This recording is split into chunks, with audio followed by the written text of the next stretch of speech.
get started here in a second. I just wanted to give you a brief introduction. So welcome to our presentation of the Irish Potato Blight of 1845, presented by Tom O'Reilly. Tom was born and raised in Ireland in the ancient parish of, how do you pronounce it? Avilara, County Langford, which enables him to bring a unique insight into stories, music, songs, and comedy learned from family and friends.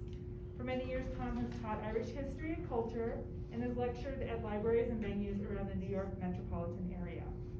In 2016, he received the Commodore John Berry Medal for meritorious service in promoting the history and culture of his native land. He has a PhD from the University of Metaphysics, a master's degree from NYU, where he was the recipient of the New York City Mayor's Graduate Scholarship, a bachelor's degree from Cornell University, a life coach certificate from James Madison University, and is a graduate of Toastmasters International. Please join me in welcoming Tom O'Reilly.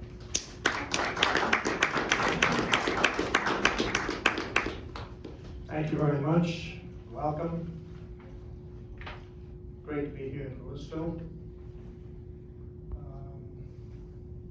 Anybody here that was born in Ireland? Raise your hand. We have 1, 2, 3. Name, dog, 3. Good people. So, Irish Americans, everybody knows.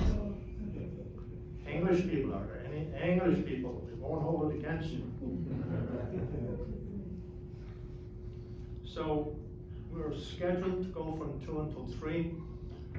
Sometimes I can go 10 minutes over, and if that's okay with you guys, you know, if we go a couple of minutes over, there is a lot of material to be covered. So with that, could I ask you to stand and in a rousing, patriotic voice, our Pledge of Allegiance? I pledge allegiance and to the republic for which it stands, one nation, indivisible, with liberty and justice for all. Please remain standing for the national anthems. Start with Ireland's national anthem, the Soldiers' Song. Join me if you know it. Soldiers are we, whose lives are pledged to Ireland. Some have come from a land beyond the wave, sworn to be free, no more our nation's Ireland shall shelter the despot or the slave. Tonight we'll mend the born and we'll in Erin's cause come over, we'll mid-cannon roar and rifles peal, we will chant the soldier's song. Oh, say, can you see by the dawn's early light what so proudly we hailed at the twilight's last gleaming, whose voice was and bright stars through the perilous fight. For the ramparts we watched were so gallantly streaming, and the rocket's red glare, the bombs bursting in air, gave through to the night that our flag was still there. Oh, saved us as star-spangled banner yet wave, for the land of the free and the home of the brave. Give yourselves a big hand and don't pay one bit of attention to that.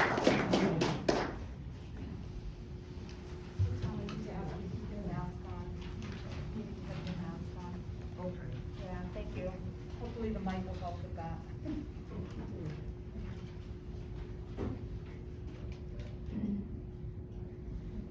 Those are rules. Rules and rules. So, how many people know the story, the history of, on Gortham Moor, Ireland's greatest tragedy, the Great Hunger? Anybody know about the Great Hunger in Ireland? 3 or 4 hands. Okay. There is another piece that has not been included in this story. And by the way, people call it the potato famine. They call it the blight.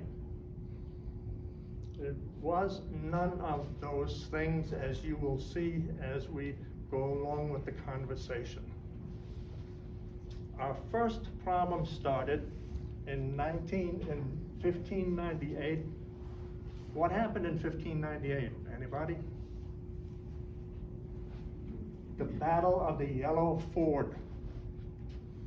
Where is the Yellow Ford in Ireland? County Armagh.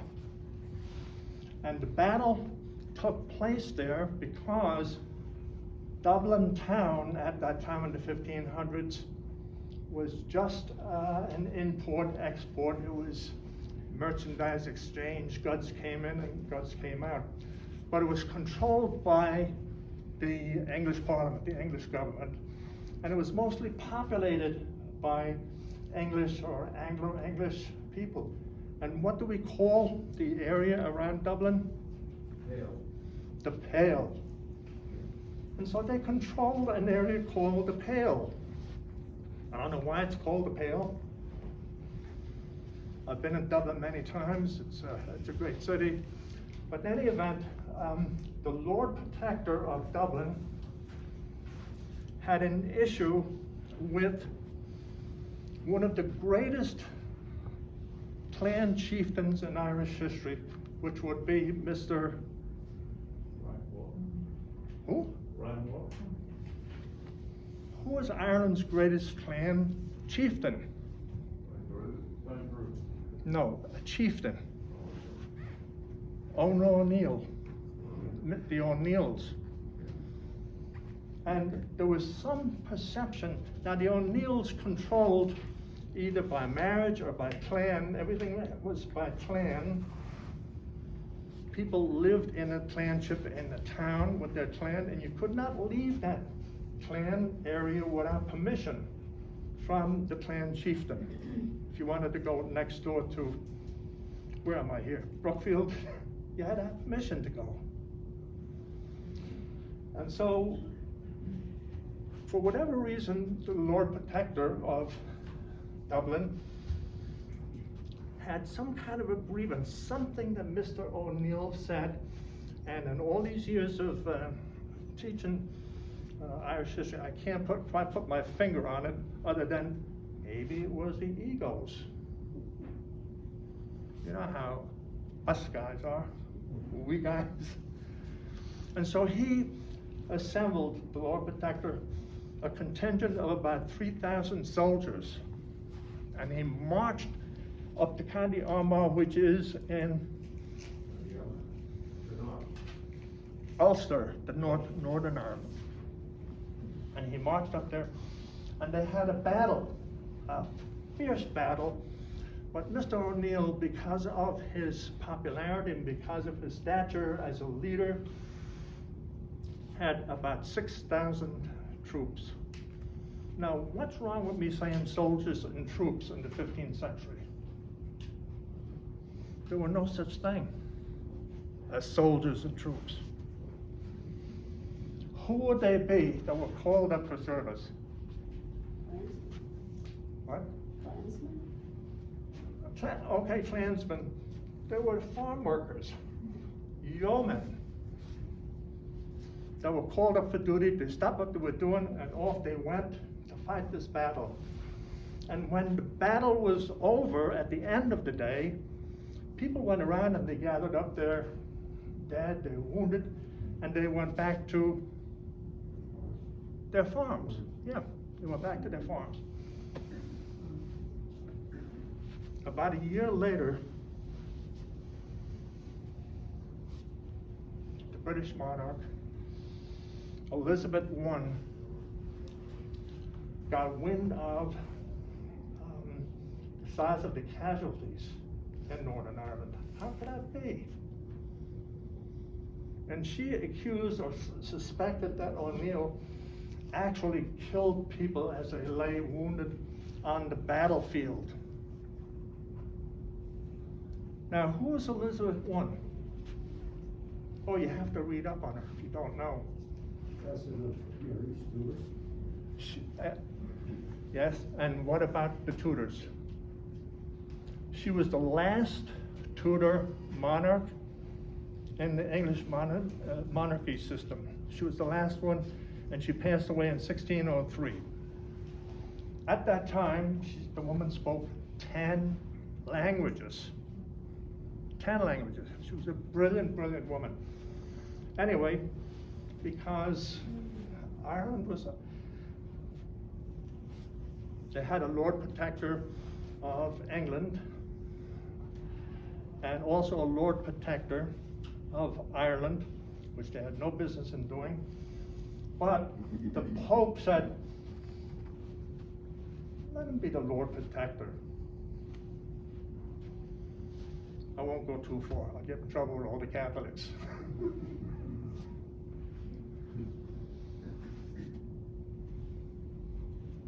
And Mr. O'Neill got wind that the Queen was going to summon him to London, which he did on a regular basis. He went back and forth to London, not all the time, but maybe every couple of years, blah, blah, blah. And he got wind that she was going to have him come over. And he sat down with his advisors and he said, there's only one reason she wants me to come over there, and that's the Battle of the Yellow Ford and what happened. And she's going to accuse me. And he said, if I go there, I'm never coming home alive. And so in 1607, what happened in 1607?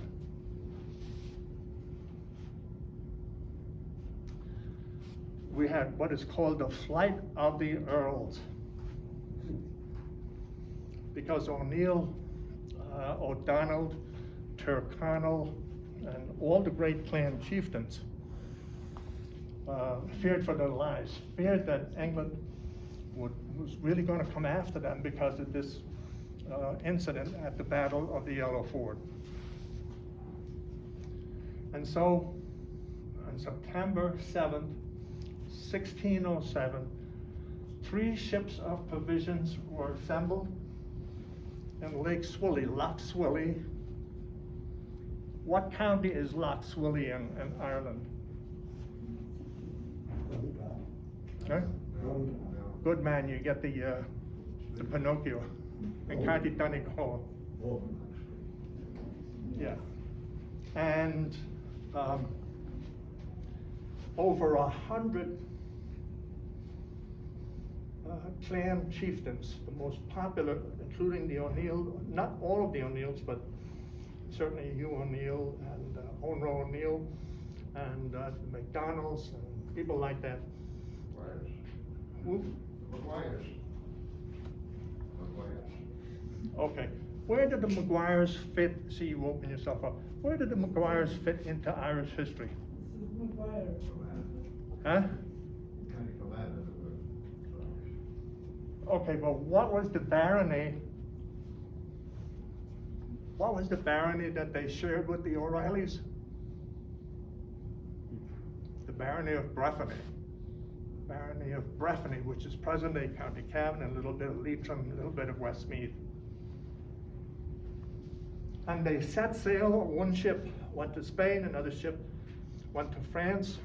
And the guys in France, they all settled down in the wine-growing country of France. The ship that went to Italy, to Rome, they settled down there, and those families were supported by the Papal States, the papacy, the Spanish government, the French government, and other organizations like that.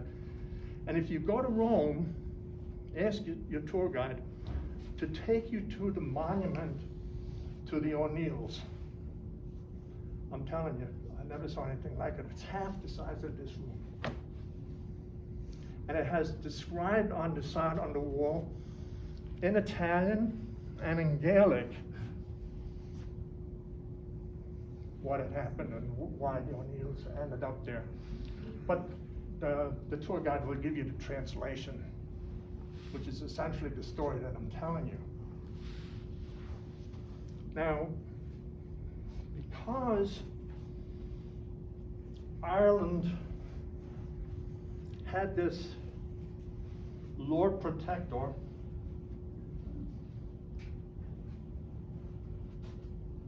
in 1649, who came to Ireland in 1649? Whose name is never again to be mentioned in this room.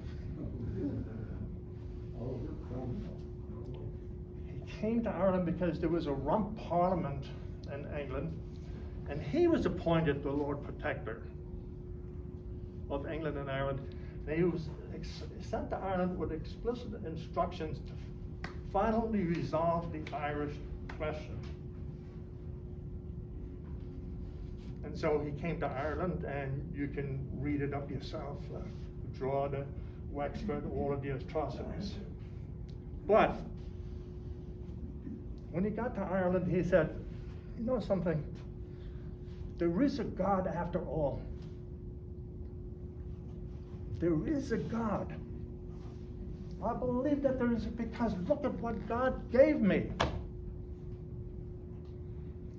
If you abandon your clanship for whatever reason, who do you think the lands would revert to? I just gave you the answer. The Lord Protector. To the English crown. You see where this story is going? To the English crown. And Cromwell said, you have to leave these areas. Oh, you could stay, but first you have to speak the English language. Oh, wait a minute, you're a Catholic? Sorry, you have to change your religion. Oh, you want to be a politician? No, you can't run for public office. You want to join the military or the local guard? No. Oh, and by the way, you can't own any land.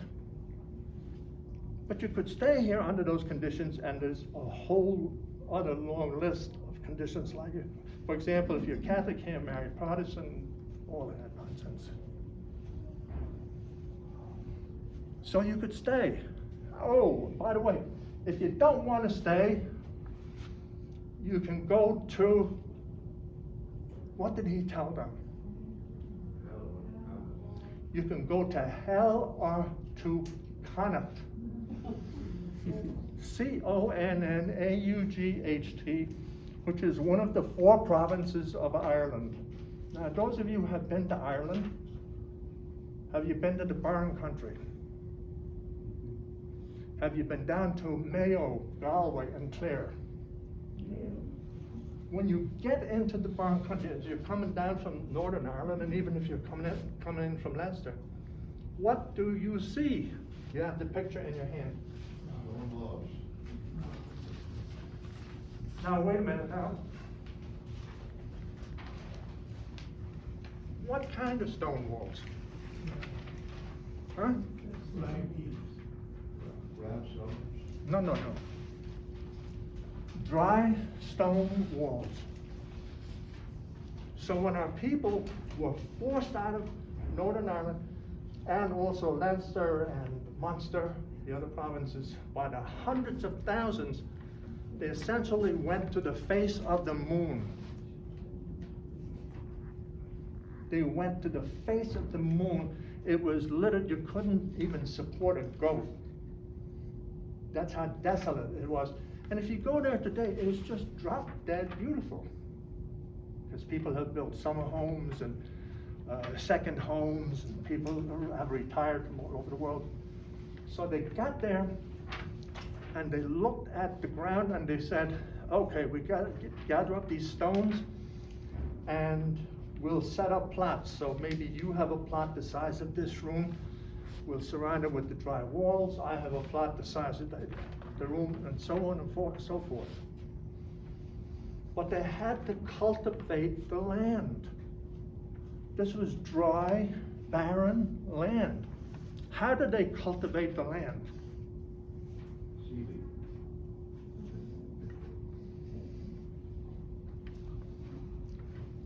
They went back to where we came from 10,000 years after the last ice age. We came over to Ireland from the sea, and we went back to the sea, and we collected seaweed, and what else? And turf, and fish. Remember the curras? What is a curra? Penny, we have a lot of work to do here. Honest to God. Little small handmade fishing vessels. Kind of like those great big baskets that you see when you drive down south. The women around selling their wicker baskets. But these guys were bigger. They would maybe hold 2 or 3 people. And they were out in the ocean fishing, called curra in the Gaelic language.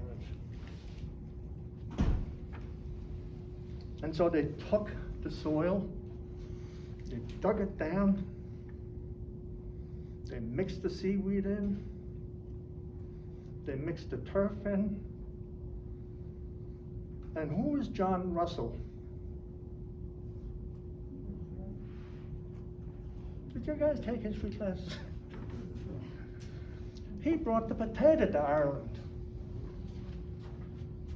So they had, the ground was cultivated.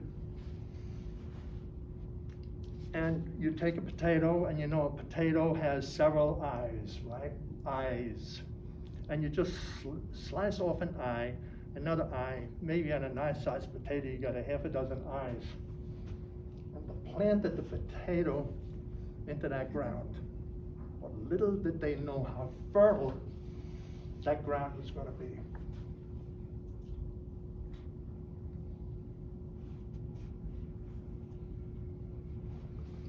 At the time that this was going on, the Irish Catholics owned 5% of the land of Ireland. Ireland is an island of 32,000 square miles. They own 5%. Everybody else.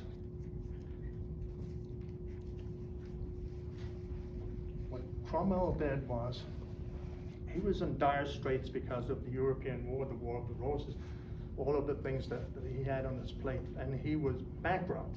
But when he saw that the clans, and it reverted, he paid off the Bank of England, the Bank of London. He paid off other people that he owed money to, such as retired military officers, by giving them hectares.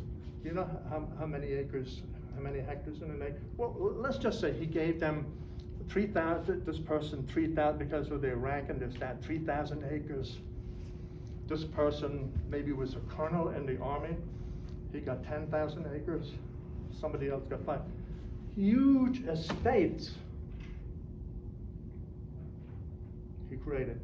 And then he hired an estate manager, estate superintendent they called him, to manage the estates.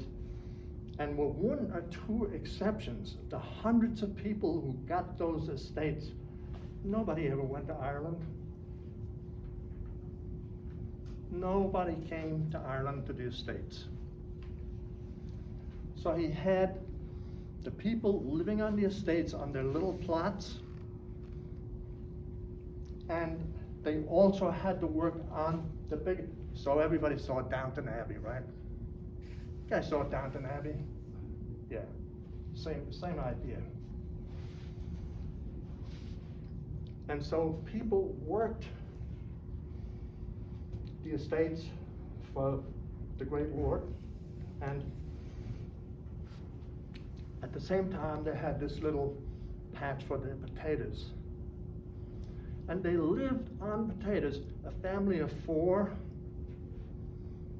or 6 at the time could live a whole year on the plantings of that one little eye, that one little potato. You could feed a family and have enough of seed left. Here's the key: enough of seed left over for the following year.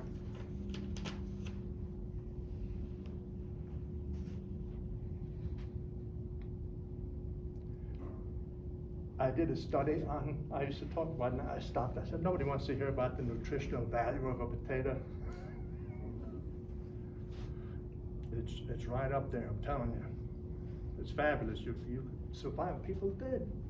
I don't know what else you would need if you were just surviving on potatoes. But they did. And some of them had a little patch of corn, maybe wheat or whatever.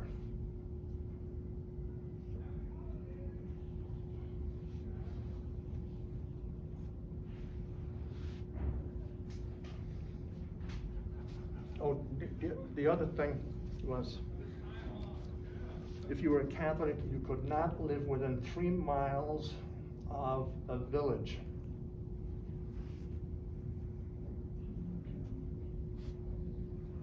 Could not live within 3 miles of the nearest village.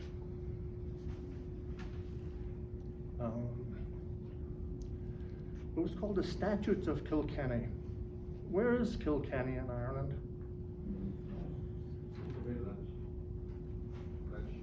And it's another great county. If you had 100 acres of land in Kilkenny, Meath, Westmeath counties, you would be a millionaire. It's just great land.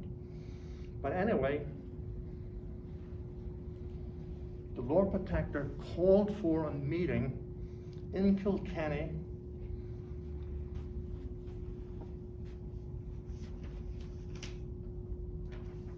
What happened in 1801?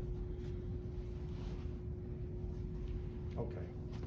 So the meeting happened in 1800, and it was to merge the Kingdom of Ireland with the Kingdom of England and create what we know today as the United Kingdom.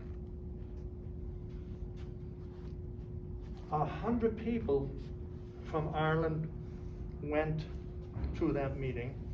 Now, I already gave you the answer. How many Catholics were there? 3. Huh? No. Remember, only a short 10 minutes ago I said you couldn't hold public office. There was nobody there to represent the Catholics. And so in 1801, it was ratified in 1800 and put into effect in 1801. 1801. What did it do for Ireland? Not a darn thing. It would be, I think, when we need some. By the way, what was happening in the 1800s? Huh? The United States is expanding. No. The Industrial Revolution was just starting up. And who was the greatest power on the face of the earth at the time? And who needed supplies and manpower and food? You're a ringer here. No, you know your history, you do. So, anyhow, in 1845, the farmers would plant their little seeds a little bit after St. Patrick's Day. I remember my grandparents would plant, depending on the weather. But anyway, when you went into your potato patch, you would see those beautiful green stalks coming up. You guys have gardens, right? Yeah, you see the beautiful green stalks, and you see, thank you God, it's going to be another great crop. Except that in 1845, when the farmer went out, what did he see? Yellow stalks.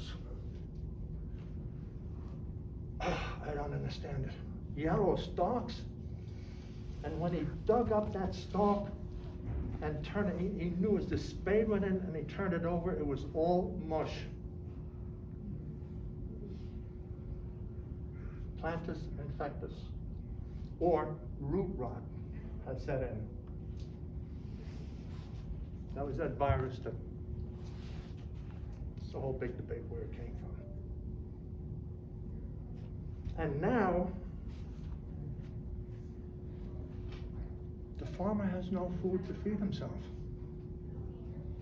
The farmer cannot pay the rent that he would pay to the landlord.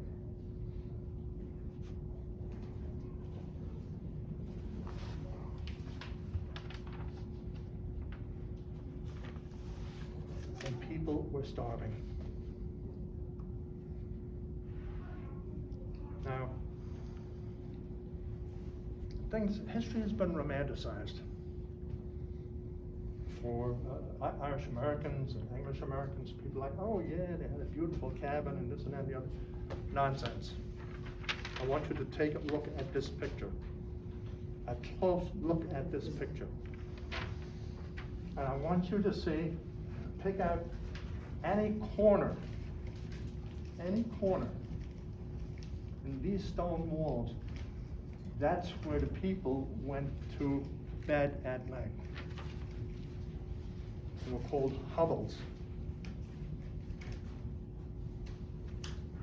Yeah, you just look at any corner, and they took, again, the seaweed, they put a piece of wood over it. Can you imagine? And they went in there at night to go to sleep in the cold, the dampness, and the hunger. What do you think happened? Now they got diseased. Besides everything else, there were half a dozen. Typhus was one of them. You guys see what I'm saying with the corners? Just imagine any corner. I've been looking for years to find a real hovel. Just look at any of the corners, and that's what they did. And how do we know that? It's called radiocarbon dating technology.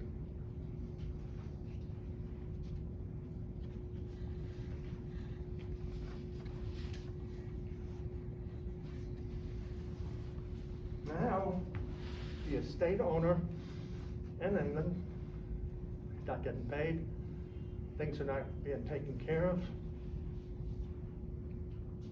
The tenants can't